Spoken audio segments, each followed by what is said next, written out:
Greetings and welcome to Rauta's Indie 5 reviews. Once again, 5 different reviews, 5 different bands, 5 different styles, mind you. Trying to go these in alphabetical order, so figuring out how it actually is. I haven't pre-organized these, so a little bit here and there, but here we have, let's do it, 5 CDs this time as well. First we go to Finland with a band called Ceaseless, Torment, Victory or Death.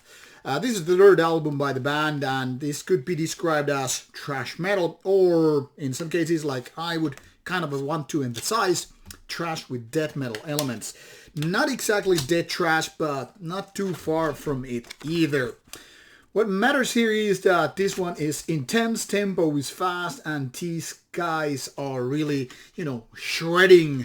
They're kind of proving the point that thrash metal is all about intensity, good tempo, and, just keeping some palm meter riffing and proper go.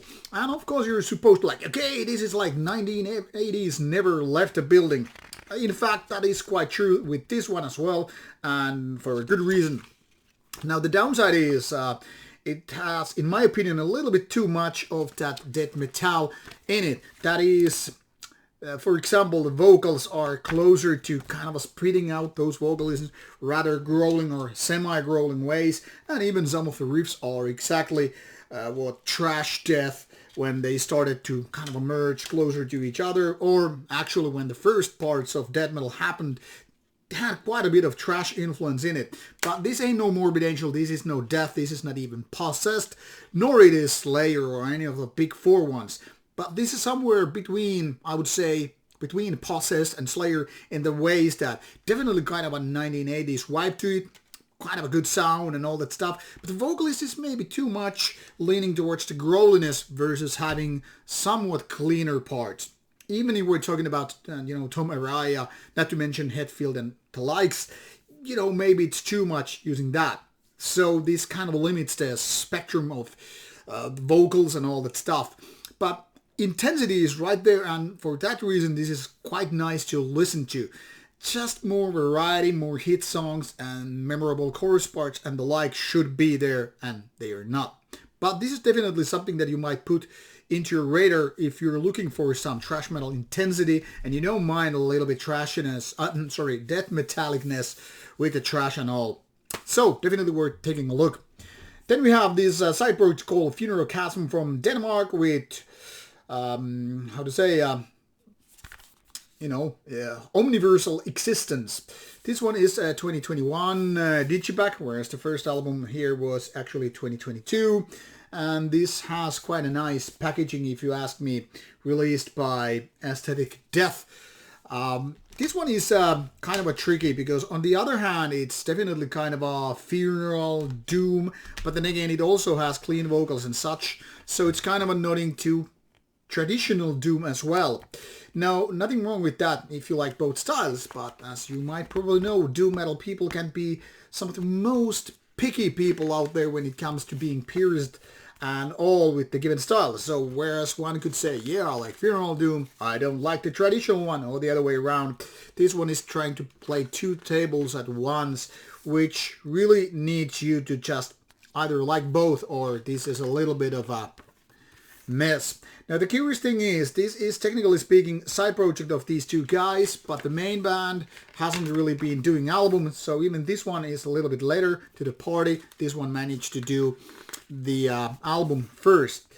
Overall, this is a little bit too much all over the place, and I cannot really fully recommend this. I like some of the ideas, I like that these guys are experimenting, but for example, the clean vocals are not exactly good. I mean, the sound of the vocalist is good, but the technical part, I mean the whole singing part, it's more like, okay, you're getting there, but not quite yet. This is too much on the demo phase.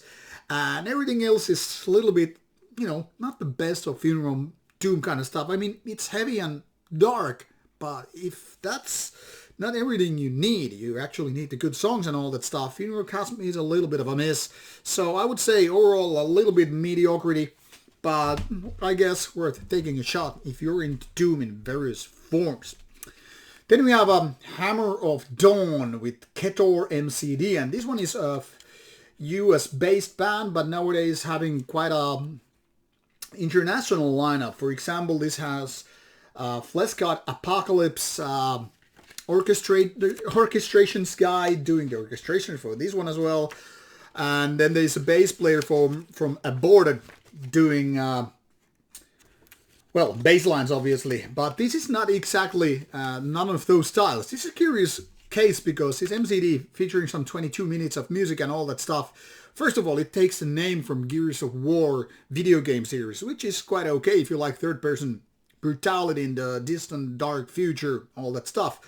Also, this cover image and lyrics, it seems, are taken from that world. So this is very much like a Gears of War gone death metal. But beyond that also, this is symphonic death black metal.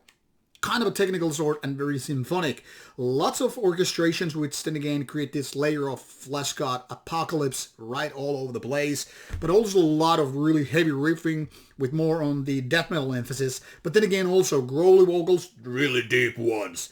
And the kind of tight, screamy vocals in the terms of, you know, black metal and all. So it's a kind of a mismatch, reminding me a little bit of a modern Dimmu Borgir because of symphonies and having the black metal presence.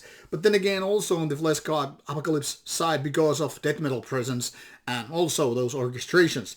It's an interesting combination really, but the songwriting is not top notch.